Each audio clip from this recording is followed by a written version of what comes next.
Farfa. We all want to see more Farfa. Yeah. Make sure you guys check out Farfa's channel, of course, this highlight channel here, and subscribe to the video as well. Today we're looking at how do we fix going first in Yu-Gi-Oh. So yeah, I mean, going first in Yu-Gi-Oh is obviously a huge advantage. I'm curious what him and others' ideas are, and then I'll give my own input. Maybe I can point some egregious errors in their lines of thinking, like we usually do. Time to be the mean guy. Right, oh god, it's a Reddit post? Oh no. Here is Kyle, Leet Kyle. I don't know if I gotta trust this person here. You think someone called Leet Kyle is going to have anything? Does that mean Leet like 1337 on the game? I don't know. I'm being judgmental right now. I'm sorry, Kyle. It's one thing to be called Kyle. We could excuse that, okay? It's not your fault. You were okay. This is not the discussion I intended. Farfa, get to it. This is a burning time. Monster energy. But 1337, we could have changed that. All right, let's go. I don't want going second to be stronger. I want going first to be weaker. Giga Chad. As it stands, it's nearly impossible to win going second unless you open with non-engine when your opponent has full combo. For example, a single Snash. Snake Eye can't consistently make a dent in their own boards without opening 1 to 2 hand traps. You honestly need more it's now. Awful and feels even worse when you're playing weaker decks. Yep, I mean, it's true. Tools to going second create sacky, draw the out gameplay that's unsatisfying to win with and frustrating to lose to. Super Poly, for example. So this is weird. When there's only a single card that fills that role, then yes, it feels sacky because only one card in your deck that would help you in that position. The problem with a single card being the main thing you're scared about is that logic won't apply if you keep adding more copies. It's only sacky because you only have 3 in your deck. But same with Maxi. If there were 9 copies of Maxi, then arguably it's not as frustrating to play against because it's going to happen to you so often that you're just an idiot if you aren't preparing for it. If you aren't making your deck revolve into around beating those cards.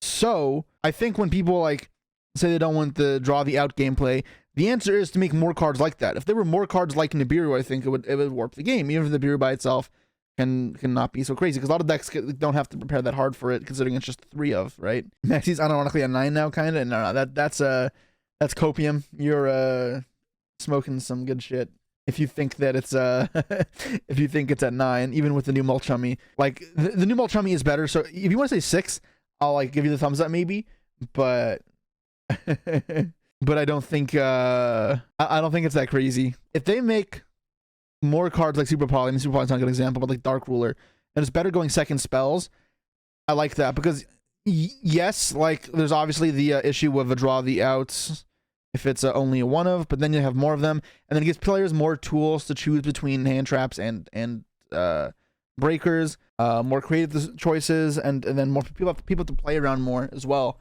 So it gets harder to predict your opponent's gonna do. I don't know. It's just better for the game. Fuwa Ross is insane. Yeah, the Mulchummy for the next set is good, really good. The one that's in this set is fine. So I think this type of logic here can be adjusted. But yeah, game is just draw a hand trap or something like that. But you got to think about it this way to some extent, right? It's a card game, so every scenario is really just draw the out to some extent, right? Because you want to see engine instead of non-engine as an example, right? If you want to do that, well, what's the difference, right? You have to just draw the engine piece, for example, right? I mean, what it's looking for is utility, right? So, in Sky Striker, for example, if you have Engage or a Striker card to get Engage can go Widowmaker, right? You have ways to search through your deck. They feel more accessible. I imagine that's the difference there, and that's simply what we mean by having engine outs, so you don't have to play 3 of it. If I want a back removal card in a Fiendsmith deck, I can play 1 Archfiend Eccentric because I can search it off Tract, which can be searched by the Fiendsmith, which I can get to via any 2 monsters into Closed Moon, into Requiem, and then etc. Into Sequentia, Lacrimosa, add back Fiendsmith. The point there is you have access to Eccentric at any time if you can get going.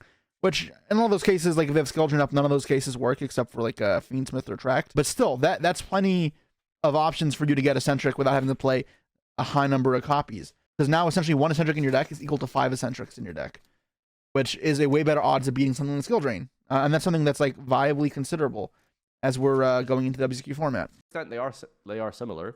It's just less exciting when it's I have to exactly draw Droplet to beat the Puppet Lock, or a Kaiju to beat this Tower Monster, or etc. etc. So yeah, it's not very fulfilling gameplay. Not only does this encourage decks to be designed to be hyper efficient, where half the deck can be devoted to non-engine, but you often get the sense that your games are decided by the non-engine rather than your ability to pilot your deck and find clever lines around disruption. If there's more disruption, then there's more for you to kind of think about. I don't think that statement is true. That just depends on the format and on the cards themselves, not on the quantity of non-engine to engine. Because there's still plenty of skill in this format, and there's still plenty of other like factors to keep in mind. Unfortunately, I don't have a solution. Oh no, Kyle! But going second with a handful of starters and extenders only should be able to make a significant dent in the opponent's resources to the point that you don't automatically lose on the crackback. Right now, Fenrir is one of the only cards that loosely fits. Okay, hold on. Before we move on to this, just want to talk about this point here. Having a handful of starters and extenders should make a significant dent in the opponent's resources. I think, to be fair, if you do play like Snake Eye and you do open like Ash, Bellstar, Bonfire, for example, like that is a good hand that can play through stuff. Not through the mirror match, though. It's I not think so the problem much that breaking the field is like particularly difficult or crazy right now. A lot of the issue with Snake Eye is the absurd follow-up it gives you. So even if you do lose your entire field with Snake Eye, you can just go and do that +8 combo, like, again on the following turn. It is really what the significant difference is. Not really. Is the field itself isn't, like, that impressive when all things considered, when you consider Snake Eye, right? Like, it is really just, like, an SP, a special summon of a body into the Fire Princess, with multi-layered disruptions as well, depending on if they have hand traps and things as well. And good old Appaloosa, so can't forget that. Beating that isn't like that difficult. Like some decks can play through it. The issue is like if you don't like kill them, they just do it all again next turn. Is really something unique to Snake Eye and probably just power creep in general these days, right? Like most powerful decks. I think plenty of decks lately have had that kind of ability to recover. And I don't mind that. Like I think grind games are good, and it's a different way of playing the game. Knowing how to get there and navigate that is another skill set in itself. Unchained was similar with, like, it's really hard to beat if you just crack the field. But when decks are doing more, they should be able to set up more after beating the field, not just crack the field pass. That's not like a new thing. I think Farfa's wrong there. I don't think it's a bad thing either. I think Appaloosa is one of the problems. The Fenrir thing is weird, though. Fenrir is not a good card. So Fenrir is one of the only cards that loosely fits this definition since it can make many cards unrecoverable. This balance is kind of ruined by print less card starters. That's not a problem because after a certain point, people stop playing them, right? Because they the whole point is you want to fit non-engine in your deck, at least in the current format, and that's the grief that like is kind of, or the grievance is being kind of filed here. Like if you gave 3 more witches to Snake Eye, would they even play them? Is kind of the question, right? And there is a very strong case. The answer is just no. I'm not sure what the optimal number would be, but right, some printing more starters isn't like printing less starters. I don't think it's a problem. If you print so many starters, the deck becomes inconsistent. Then yeah, the deck is just bad.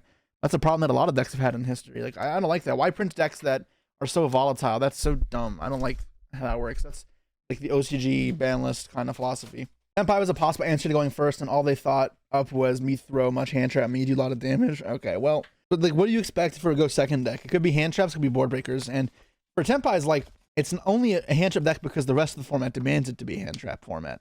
Like if breakers were better, Tempai could play breakers. Tempai's like big appeal is you just play a bunch of Tempai cards and then non-engine and you have a deck. I think if you wanted a higher engine deck that was good at going second, the thing we would have had before was like a danger deck, right? Those did exist, but unfortunately there's too many lingering floods right now, make it almost impossible. Cards like Protos, like Appaloosa, make those type of decks kind of impossible. But if they lower the capacity to turn 1 boards, high engine decks will have a better ability to kind of resurface.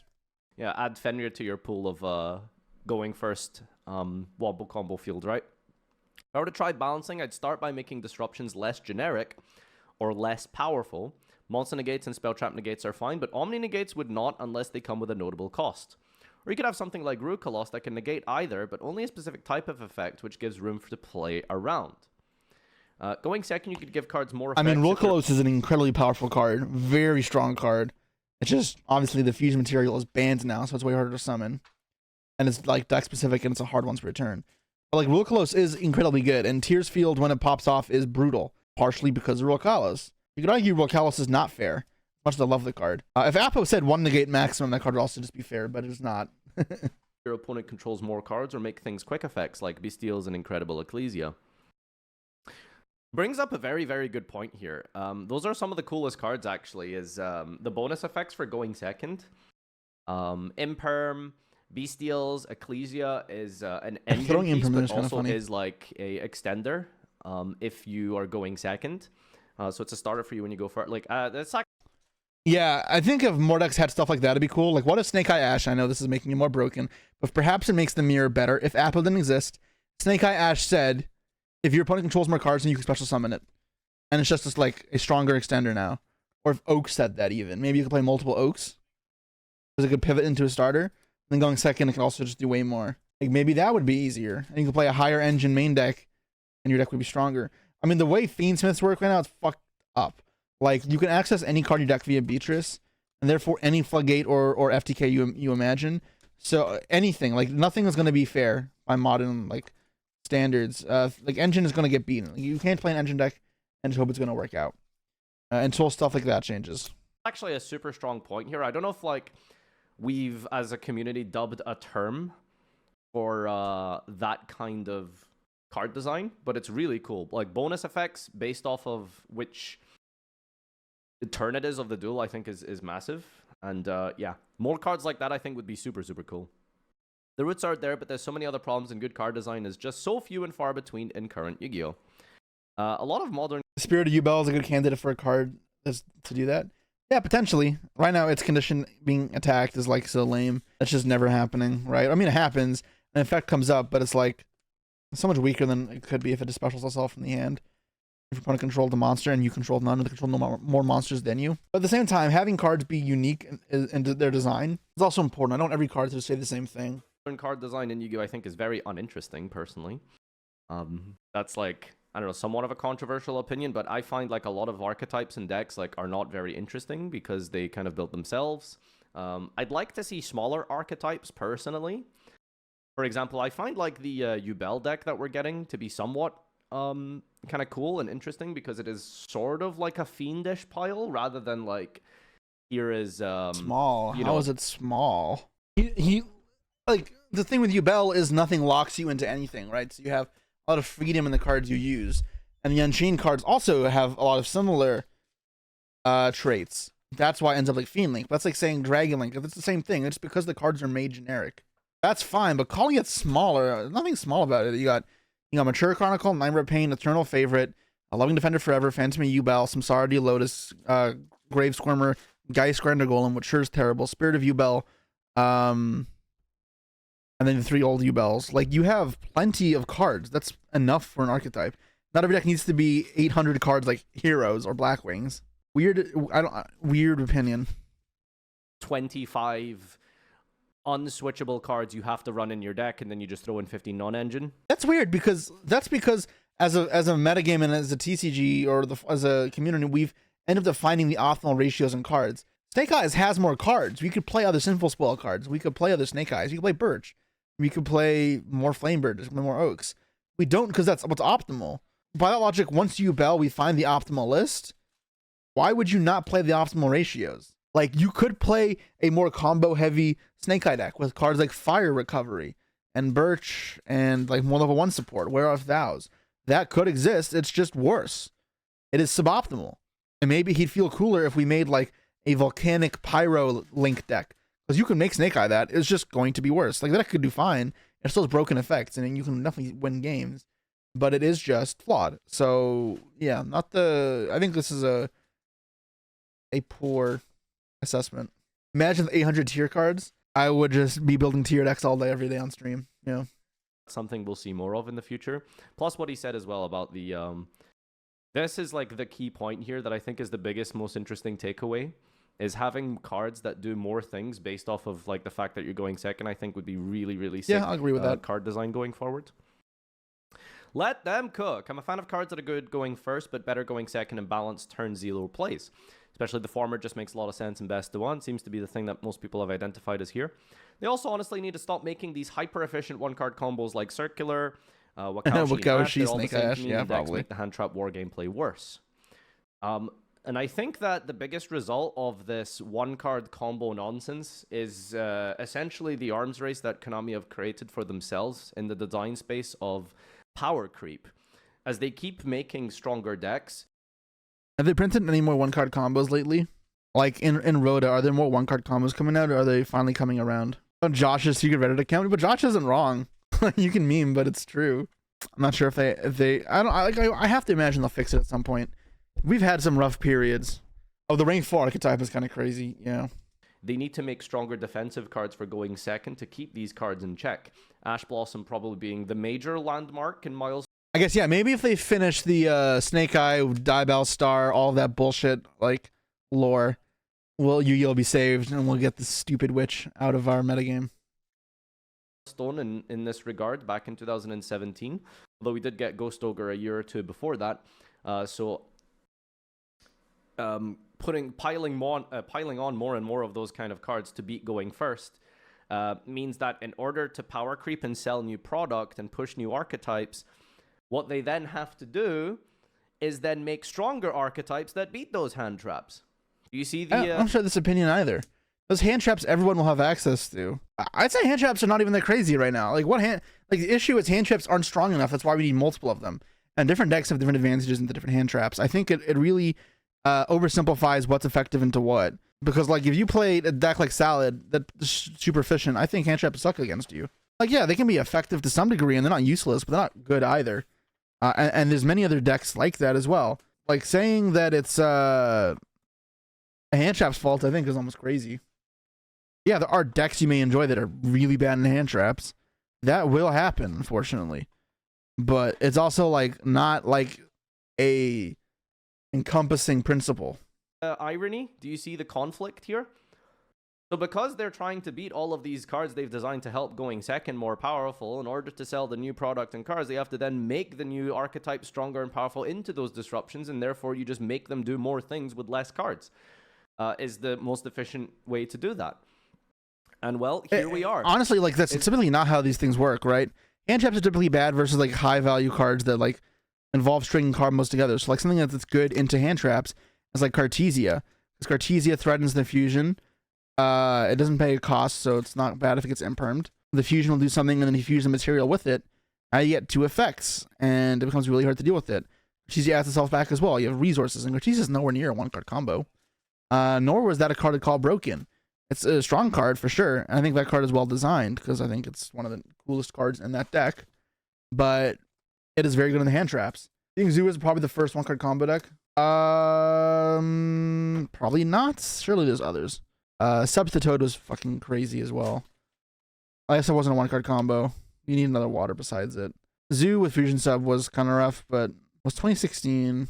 Yeah, I don't know. I mean, Tour Guide with BA was pretty strong. Mind Master. These weren't 1-card combos though, right? Because Mind Master is broken with other stuff, but not alone. Is that going to reach a critical mass at some point? I think so. Unless they do something drastic to change that. Yeah, I do not at all share this opinion with Farfa. Like, not a chance. But if they do something like that, again, think about it. Where do you go from here? Do you just end up making like power creep tier limit? Like, are we going to get tier limit 2.0 in a couple of years that essentially let you like play on your opponent's turn? Maybe that is the future of Yu-Gi-Oh's meta, is having decks that literally just play on each other's turns, so that we are no longer having turns in this game. We're just having a fighting game style Street Fighter duels. The goal should be to make the game more interactive and less lopsided. And you have basically said Konami needs to be careful with how they want to buff going second. Like Tenpai in their field spell says, no, isn't what I was looking for. Same problem, but in reverse. Yeah, so in order to make going second something's stronger, not okay. You either or make them just not have to interact with all of the disruptions and stuff that they create going first. Then you get Sangan summoning, which technically solves the problem, but it isn't very fun. No, it is not. 1-card combos are fine if they end on 1 interrupt with that 1 card, not 7 layered interruptions. 1-card combos might be okay. Yeah, I suppose. Provide 1-card combos need clear weaknesses, and they like when they're this hyper efficient, they're this powerful, this good a follow up, and layered. They don't really have weaknesses. Then it's just crazy. That, as this person says, they don't actually result in an entire, like, you know, museum of negates. To make 1-card combos less efficient, they need to stop making cards that can special themselves and then search on summon. They'll always be 1-card combos, but they shouldn't get you to a pretty much full end board that you can then improve on if you also draw some extenders. You know what's funny? This thread is basically bringing up like an interesting point here, which is like the future of card design of two ways to go about it. Either you just neuter everything that's been printed in the last like 3 years or so, and then we just lower the power level down to like maybe like, gosh, you know, almost like TOS format level. Or you go in the opposite direction and you just keep making more broken archetypes that play more and more, less on their own turn and more on your opponent's turn. I don't mind that, by the way. That's a very scary and bold direction to take. But unironically, if you just make tier limit 2.0 and you just keep making archetypes that play on each other's turn, to some extent, you will eventually end up with a more interactive game. You could do that. That is a direction they could take. I don't know if anyone's played Star Wars Unlimited. I tried that game recently. And that's what it felt like, because the turns in that game, it's like for each turn, you kind of share the turn. You pick whoever goes first per turn, you make an action, and then your opponent makes an action. You go back and forth until one person says, all right, no more actions, then the other person goes uninterrupted. Or they just kind of pass priority back to your opponent, that type of thing. And that was kind of like neat to me. Dungeons of Runeterra is like that as well. Yeah, I don't mind that at all. Like, it's not crazy novel of a concept, but like interaction is fine. And that, if you want a way to like fix going first, that is a way. And there will be some specific things you cannot do when your opponent goes first or when it's not your turn, for sure. But it means there's less craziness on there. And you both start the game immediately as well, which I think is a good thing. Yeah, no, I'm a fan of that. I love a lot of different things about Yu-Gi-Oh! Though. So if they also make it slower, I'm not like super opposed to that. However, I think that if they make it faster or if they make it slower, either way can still backfire. It's more so the quality and interactions of the cards than like anything else. A lot of people would probably hate that, especially if you aren't playing those decks. But Tier Element was kind of... Yes, if you make those decks like Tier Element, it will phase out everything before it, pretty much. It's a new way to play the game. And will make all those old decks almost unplayable. So people who don't want to play those decks will kind of get fucked. That is the reality. Enjoyed significantly because of the fact it was very interactive. Because it was kind of just playing on both players' turns. So we'll see if they do something like that in the future. I'm a fan of the opposite end of one-card combos like normal Alistair. Brazil! Thank you, Vampirinha. I'm a fan of the opposite end of one-card combos like Alistair. Simple and robust lines that gives you a flexible enough payoff, but also very one-note in what it does. And doesn't combo into 3 disruptions. Boo! Alistair's so boring. No, stop making Invoked. I think Alistair is like probably fine, right? Even at the time when you don't find Lab playing a turn particularly fun. I don't mind it actually. I think people who freak out about it are. What does that do? It pops a card. Aria setting any trap. Okay, that one's a little bit different. That one's kind of OP, but the lovely pop I don't have a problem with. It's a strong interaction. It's very strong. Don't get me wrong, but it's also not broken. Was at its peak. It was like fine. It wasn't like super oppressive. Got you 1 negate. That also like kind of protected I never hated itself. Invoked because I thought it was broken. I just thought it was extremely boring. Like extremely boring. I can't believe people enjoy that deck. With the honest style effect, so it wasn't like the worst thing ever. Lovely hand loops for 1. What are you scared of there? Like if they do that, what they've essentially done is use several cards in their hand to get off part of a combo to pop 1 card in your hand. That's terrible. That's not a good play. Like no one's doing that. If they're doing that, what they're doing is they're popping a card on field. Like yeah, lovely when you get into very simplified game states and starts popping your top deck and get kind of dumb. But like them ripping a card in your hand and turn on your first turn is not really a huge problem. Format 1-card starter deck may just be the tip of the iceberg. Konami is both getting lazy and running out of ideas. I don't think so. Well, I mean, this really does just kind of beg the question of should we have rotation? That doesn't mean that we won't run out of ideas. It's a big thing to ask for. That's a big thing to push for, you know? That's a game-changing, customer-based, splitting, divisive implementation that is... I just don't see that happening. Nape, thank you for the prime. I mean, the only way to do it, I mean, it's not that dissimilar from Magic, is have multiple formats. That means splitting up some of the player base, yeah.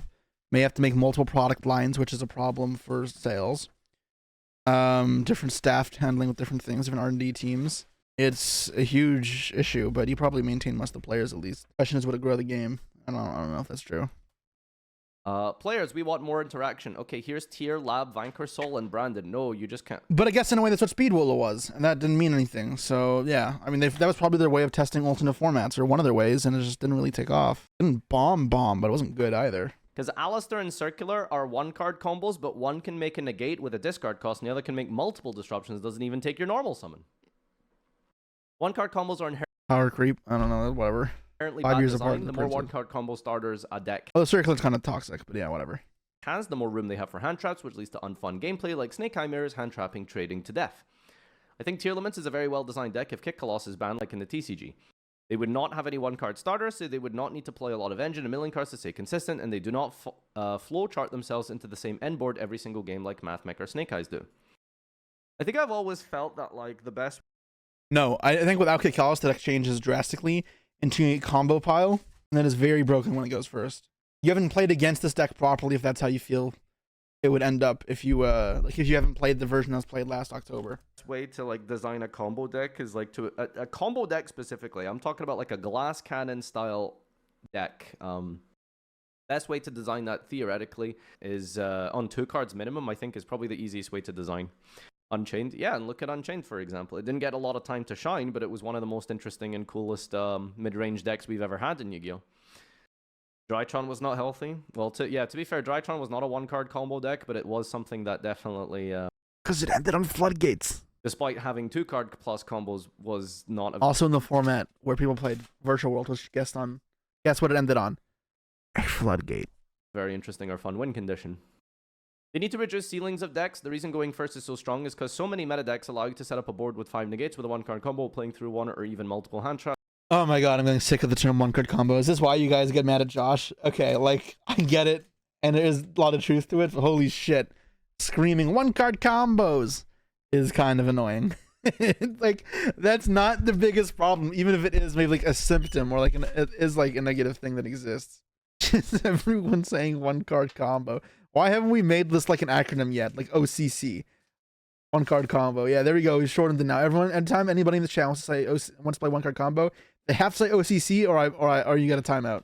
Perhaps unless the player or make the new lingo. To counter the play, there's not much you can do. 1CC. Fuck you guys. You going against my will. Well, I mean, yeah, it's a whole lot of complaining here, but again, in terms of solutions, I don't know how we really find that solutions. Like I said, delete all 1-card combos, trade everything around 2-card combos, or 1-card combos need to be tuned more, but yeah. Go in the opposite direction and make everything overly interactive, where you're literally... Every time you see OCC, you're going to think someone means OSS. The SNC, like, they're not... they're kind of close on the keyboard, but I don't think anybody would type OC for S. OCW 1-card wombo? Okay. Playing on your opponent's turn in the same way that Tier Limit did. That's a risky move. We need more 5CCs. All right, let me interest you in a deck that has got a bunch of support. Have you ever heard of the mighty Exodia?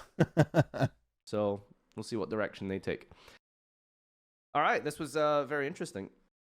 All right, so where are we on this discussion? I like the idea of more cards like Ecclesia. I think that probably needs to be made more of, and it's just a way of like cards that aren't, because the issue with cards like Dark Ruler and Thrust or whatever, Thrust isn't as bad, but cards that are like good going second but unusable going first create huge like imbalances sometimes. I don't love those. So like if I have a going second engine card like Ecclesia, I want it to have utility going first as well, not just being completely useless. So I am happy if they print more cards like that. Other than that, I don't think a lot of the ideas in there were particularly good. A lot of more doomsaying. I feel like we've seen a lot of doomsaying lately. As much as I don't like Snake Eye, I'm not gonna preach the end of times for Yu-Gi-Oh! I'm not about that either. All right, once again, I'm gonna post the links for this video into the chat. Be sure to like, subscribe to Farfa's highlight channel. Also sub to my highlight channel because for some reason no one subs here. Go sub to my highlight channel.